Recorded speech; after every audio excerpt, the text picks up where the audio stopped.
Hi mga boss, kamusta kayo? So ayan, kung napapansin nyo, malinis yung ating table ngayon. Sinipag ako maglinis at nagbawas muna ako ng gamit. Hindi ko muna pinatong lahat. Ayan, para makakilos ako ng maayos.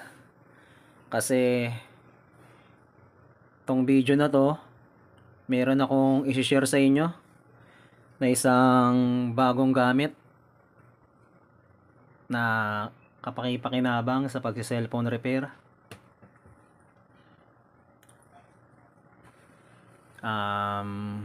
So mag-unboxing tayo ng isang bagong gamit, ano. Sa kaya po ko to nabili mga boss. O gusto niyo na bang makita? Ayan, kabibili ko lang kanina. Pakita ko sa inyo kung ano yung i-unboxing natin ngayon. Ayan. Ang brand name niya, Kianli.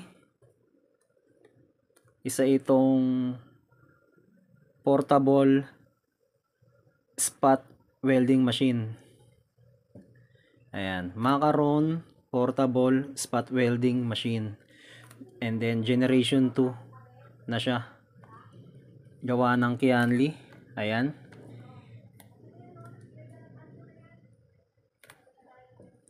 Tapos meron siyang included battery holder kit for iPhone 11 to 14 series. Ayan. So ayan yung unit niya mga boss, no. May picture naman sa box. And then ito yung battery holder. Ayan. Pang iPhone 11 hanggang 14 series. And then kapag bibili kayo mga boss, make sure na selyado. Ayan, oh. Pinagbilan ko kanina sa Quiapo. Ayan, sa first floor, ang bili ko dito is 2,000 pesos mga boss. Sa Shopee meron naman, tsaka Lazada, no. Sa mga malalayo, pwede kayong mag-Shopee at Lazada. And then tingnan natin yung likod. Ayan, talagang selyadong selyado pa yan mga boss. Huwag kayong bibili ng walang balot. May warranty naman to eh. Binigay sa akin warranty, 1 week warranty. Ayan. Ano bang pakinabang na itong gamit na to? Spot welding machine, no? So, samahan nyo ako mag-unboxing mga boss. Titingnan nyo yung gilid-gilid mga boss kung baka binalik lang yung plastic, ano. Eh, wala naman yan. Medyo may damage lang yung plastic dito sa likod. Pero di pa naman nabubuksan. Ayan. So, start na tayo. Buksan natin. Napakaliwalas ng lamesa ko ngayon mga boss. Para makakilos tayo ng maayos. So, anuin natin yung balot. Ayan. Try natin. Yung balot. Hindi yung... Ayan. Bagong bago pa yan mga boss. And then ito yung battery holder.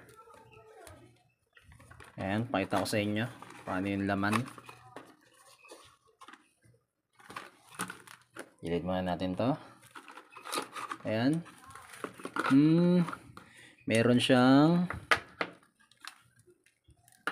3 piraso.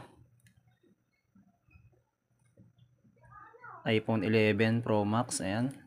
Pang holder ng battery. 12 Pro Max.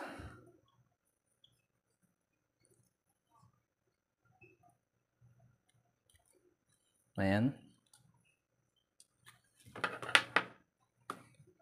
3 lang yung holder. So, pero compatible din ata to sa 14 series itong mga holder na to. Balik na natin. Ayan, maya na lang. And then Tapon na rin itong plastic. Then ito yung pinaka-unit mga boss. So saan bang bukasan nito? Tingnan natin. Ito sa gilid. Okay. Meron pang tatlo mga boss oh. Pagka-open natin. Ayan. Ito yung 14 Pro Max. Ayan. Meron pa palang tatlo sa loob mga boss oh. Hindi kasi kasya doon sa may lalagyan. Ayan, bali 6 pala. Gilid muna natin. And then tingnan natin kung ano yung mga nasa loob. Ito yung pang short niya para ma-welding yung gusto mong spot welding ano to. Yung pinaka kumbaga sa tester yung ano niya, pinaka pen. Ayan. Tsaka napaka quality niya mga boss. Ang kapal ng wire na ginamit, and then ganda ng combination, white red. So lagay muna natin to dito. And then ano pa ba yung mga nasa loob? Foam. Ito yung user manual niya mga boss. Ayan. And then ito yung pinaka unit niya no. Ayan, Kianli may nakasulat dito na, and then 2 seconds nakalagay, power button, gear, tsaka yung manual spot, yung pinaka ano niya to siguro, intensity niya, kung gaano kalakas mo siya gagamitin. And then ayan sa likod may nakasulat na Macaron 2 spot welding machine.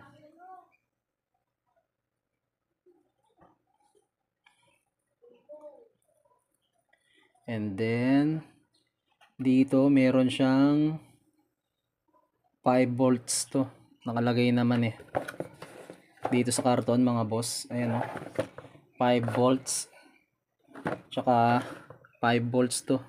Pwedeng gawing power bank ata to. And then ito yung pinaka charger niya, type C. Pag i-charge mo siya pang cellphone lang naman, pwede to. Ayan, type C, input 5 volts, output voltage 4.2 volts. Ayan. So bagong bago talaga to mga boss. Tabi muna natin yung karton. So ayan siya. Subukan natin i-power on. Ito yung power on sa baba. Meron kasing tatlong button, and then dito ilalagay yung mga, ulit nga lang, baka meron pa to sa loob mga boss. Tignan nga natin, angat natin to. Ayun, meron pa nga. Buti tinanggal natin yung pinaka styro. Sabi ko na nga ba meron tong libre yung pang spot, ayan, pang ground, and then tong nickel. Yung sa mga power bank kalimitan mga boss sa battery, ayan, pwede mo siyang gamitin pang may welding kang pang power bank battery no, pwede itong gamitin. Alam ko nickel ang tawag dito So ayan, gilid muna natin. So ito yung unit. Tingnan natin kung meron karga, pero sa tingin ko charge naman to dun sa pinaka-pabrika niya Ayan.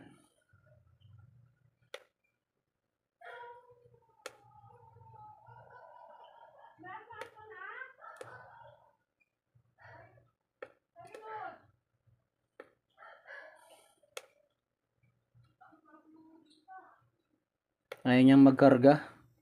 Subukan muna natin i-charge mga boss. Lowbat ata. So ayan. Subukan natin i-charge. Mukhang lowbat eh. Yan, di ba nila china-charge to dun sa pabrika? So ayan, nagkaroon ng ilaw. Ayan, kulay green sa battery niya. Mukhang lowbat niya mga boss.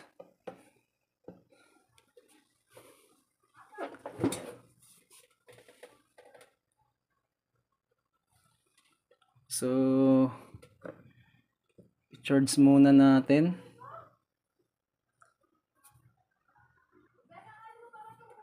Try nga natin ilagay muna tong spot weld mga boss.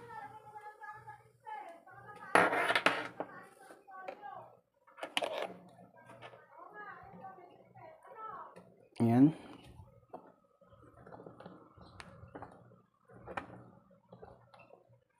Then saka natin buksan.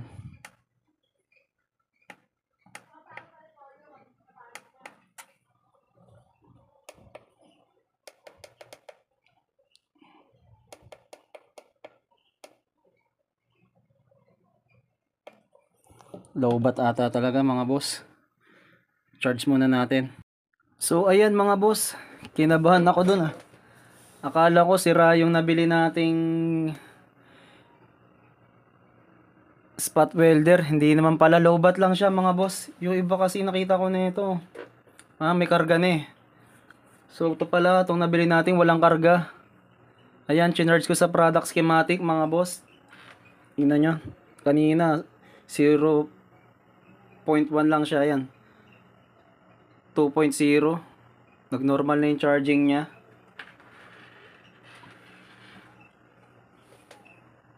Pero hindi pa siya full charge mga boss. Ayan, nasa pangatlong ilaw pa lang siya. Nagbi-blink. Ayan. Kita nyo ba? Ayan, pangatlong ilaw pa lang. Hindi pa siya full charge. Pero pwede na natin tong gamitin. Itong spot welder. Ating spot welder. Pwede natin gamitin to.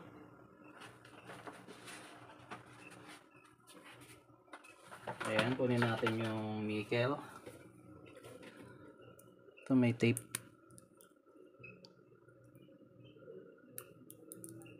Ayan, tanggalin natin. So, meron na siyang libreng nickel. Try natin gamitin mga boss. At di pa full charge. Ayan, try natin. Butin muna natin sa product schematic. And then, ayan. Gagamit din tayo ng battery. Tsaka tong nickel. Try natin. Ito yung power on off nya mga boss, 2 seconds. Ayan, long press. Ayan. And then yung intense nya, ayan. Mababa pa yung intense nya. So iisa-isayin natin mga boss. So kuha tayo ng holder. Ito, itong ating soldering, ating tingga. Try natin mag weld, no? Mag-spot.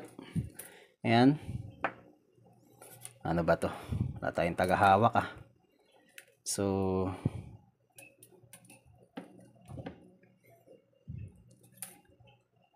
ayan.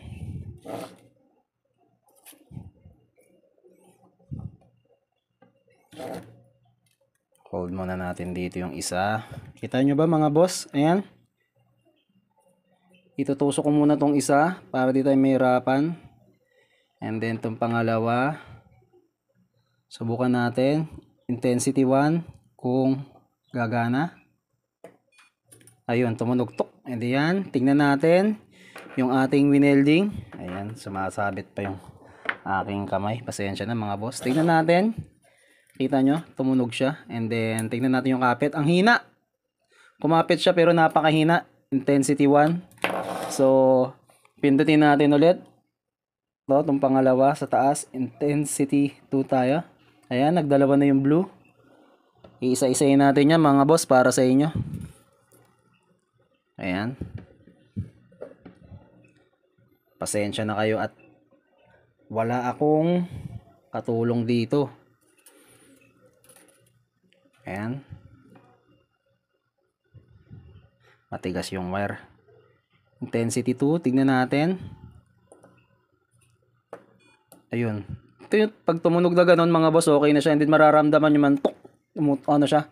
Malagatok yung kapit niya. Intensity 2, tignan natin. Mahina pa rin. Kumapit siya pero napakahina pa rin. Intensity 3 tayo. Hanggang number 6 to eh. Ayan. Tatlo na yung kulay blue niya. Try ulit natin pakapitin. Dito naman tayo sa kabila. Ang technique dyan, ayan.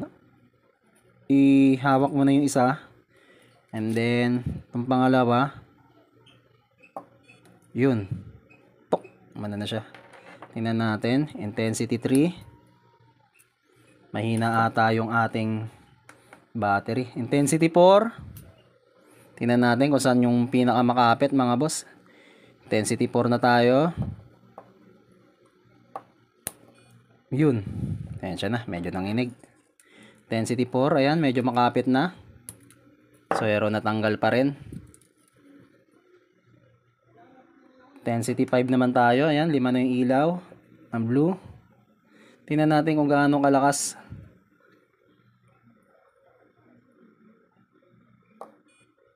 Yun. Intensity 5. Tanggal pa rin. Intensity 6. Ayan. And then, ang technique naman nito, dalawa lang kasi yung ano ko eh. Yung isang spot lang kasing ginagawa ko eh. Ayan. Ang ano nyan, para mas makapit mga boss, damihan natin. Ayan. Para makapit siya ng gusto. Yun. Pag tumunog to, and then mararamdaman nyo naman, ayun oh, umikislap siya. Yan, intensity 6. Ganon. Lobat ata kasi yung ating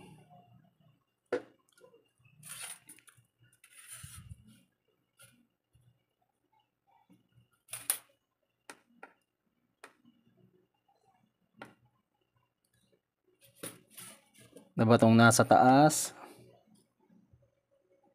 Manual spot welding button. Okay.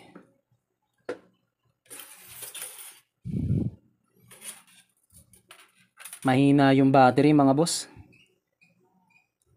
Dapat to full charge eh. Ginamit kasi natin ang hindi full charge mga boss. Yan.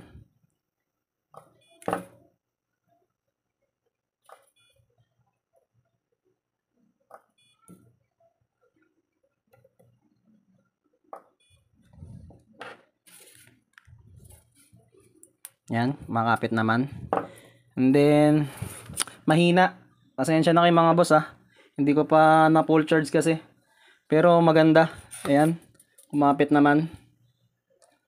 So, sa mga gagawa ng power bank, mag-assemble, ayan, pwede nating gamitin to.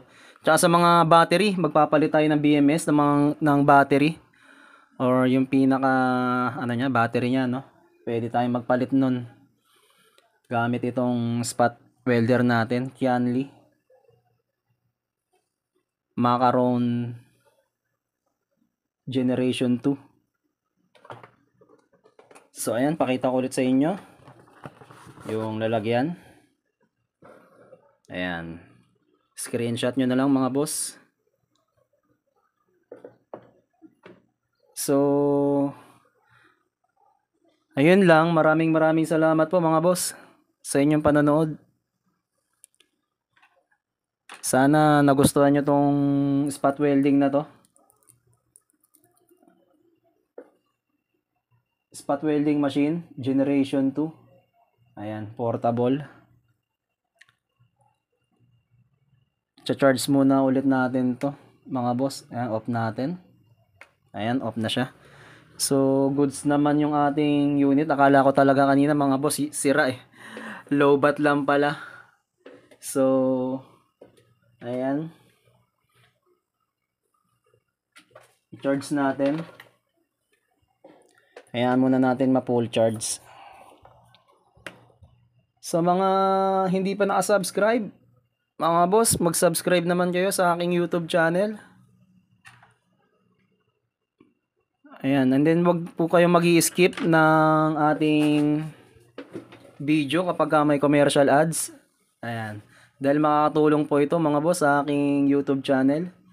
At yung pinaka-importante, yung subscribe. Mag-subscribe kayo mga boss sa aking YouTube channel para sa susunod na video ko ay mai-share ko sa inyo at marami pa akong gustong i-share mga boss, ang mga gamit pang cellphone repair, no? So maraming salamat mga boss. Ingat po tayo.